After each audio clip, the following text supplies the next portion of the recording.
lagi dengan saya Isnaini, pendamping PKH Kecamatan Pegasing, Kabupaten Aceh Tengah, Provinsi Aceh. Pada video kali ini saya dikasih tugas untuk membuat simulasi dari modul 3, sesi 2 dengan langkah 3 terkait tentang mitos atau fakta seputar kehamilan. Hari ini kita bahas tentang mitos atau fakta seputar kehamilan. Misalnya seperti ibu hamil tidak boleh berolahraga, nanti keguguran. Karena ya memangnya ketika hamil kita tidak boleh melakukan hubungan seks, nanti keguguran. Karena lagunya sekarang saya mau tanya, kalau ada yang merasa itu setuju fakta, kalau misalnya orang yang hamil itu tidak boleh berhubungan, yang menyatakan bahwa boleh ketika hamil berhubungan seks, silahkan di sini. Yang tidak boleh berhubungan seks silahkan ke sana.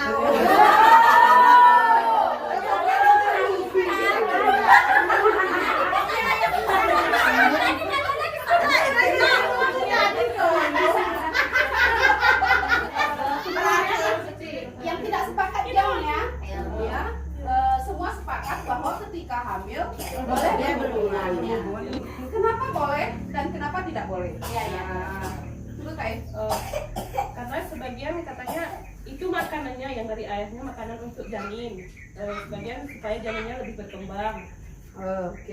Sebagian kata dokternya kalau kita maksudnya lagi hamil itu berhubungan supaya waktu kita melahirkan rahim kita lebar gitu katanya gitu.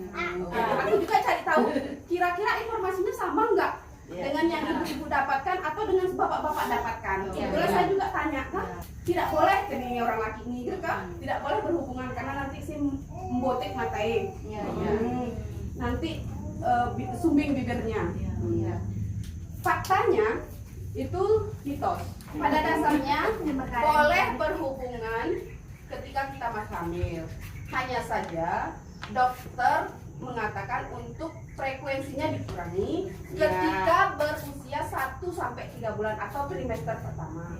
Kenapa? Karena pada saat itu kondisi tubuh kita kan lagi belum ini ya, masih masa penjajakan, belum maksimal. Kadang-kadang kita mual, lelah, kan pada trimester pertama.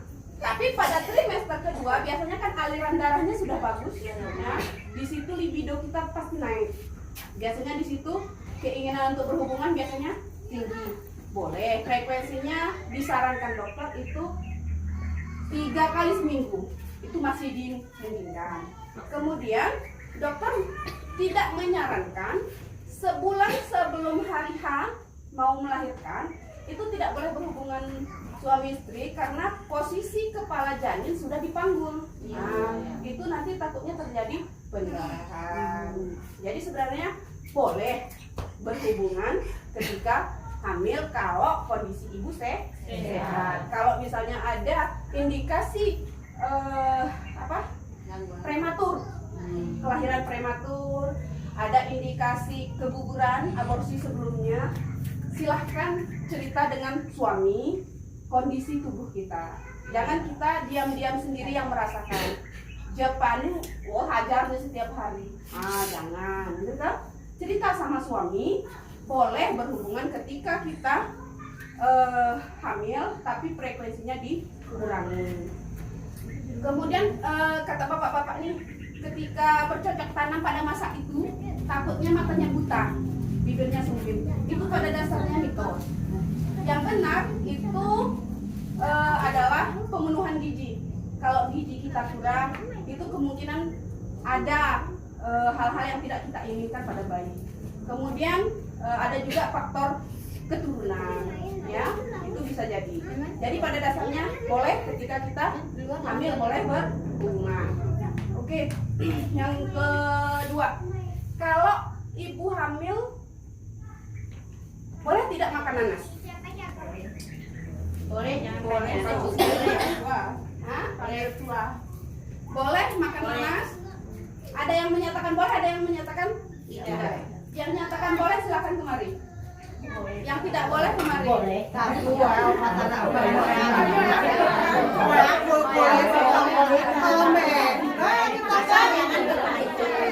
Jangan habiskan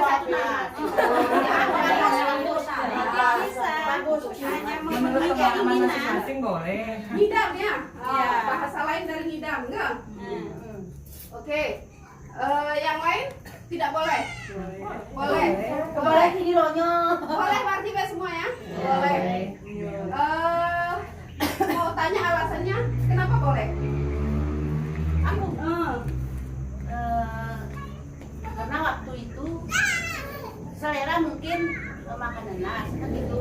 Tapi jangan berlebihan. Nah, tapi jangan juga terlalu banyak waktu masih muda, hamil masih muda. Oh ya ya. Terus kalau ibu Katanya jangan terlalu banyak, karena itu panas. panas ya. Tajam. Tajam. Ya.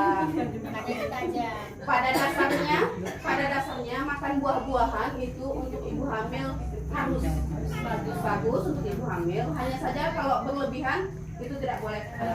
Kenapa nanas itu dilarang dimakan terlalu banyak ketika hamil? Karena nanas mengandung zat yang bisa memicu kontraksi. Nah, jadi kalau makan nanas jangan sampai ke tengahnya, pinggirnya boleh. Karena di dalam ke tengahnya itu lebih banyak dia kandungan yang menyebabkan yang merangsang keguguran. Jadi itu makanya kadang-kadang sampai penyebab nanas itu dilarang karena mungkin mereka nggak bisa jelaskan kenapa itu dilarang. Kalau lebih dari 10 buah ya itu memicu kontraksi sehingga menyebabkan keguguran. Jadi kalau misalnya kita makan buah nanas, disarankan jangan sampai ke tengah tongkolnya itu, karena di tongkolnya itu lebih banyak kandungan yang menyebabkan kontraksi, ya. Jadi sebenarnya pada dasarnya boleh makan nanas, tapi ada satu yang tidak boleh, durian. Memang tidak boleh. Kenapa durian tidak boleh? Karena durian mengandung alkohol. Nah, janin tidak boleh masuk alkohol, nanti janinnya tidak berkembang dengan baik. Oke, selanjutnya ibu hamil boleh tidak berolahraga? Boleh ya, malah itu dianjurkan. Tapi olahraganya tidak boleh olahraga berat. Kira-kira nih, selain yang kita bicarakan tadi, apa mitos atau fakta seputar kehamilan? Silahkan tulis ke seputar kehamilan yang kira-kira dikatakan oleh, terserah apa saja, mau fakta mau mitos yang kita ketahui. Nanti kita bisa bahas satu-satu. Silahkan tuliskan satu, dapat informasi dari mana? Saan ngomong?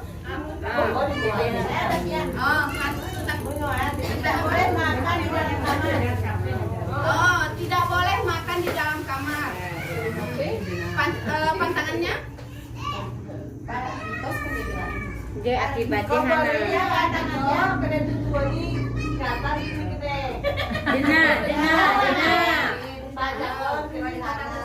Oke, ya.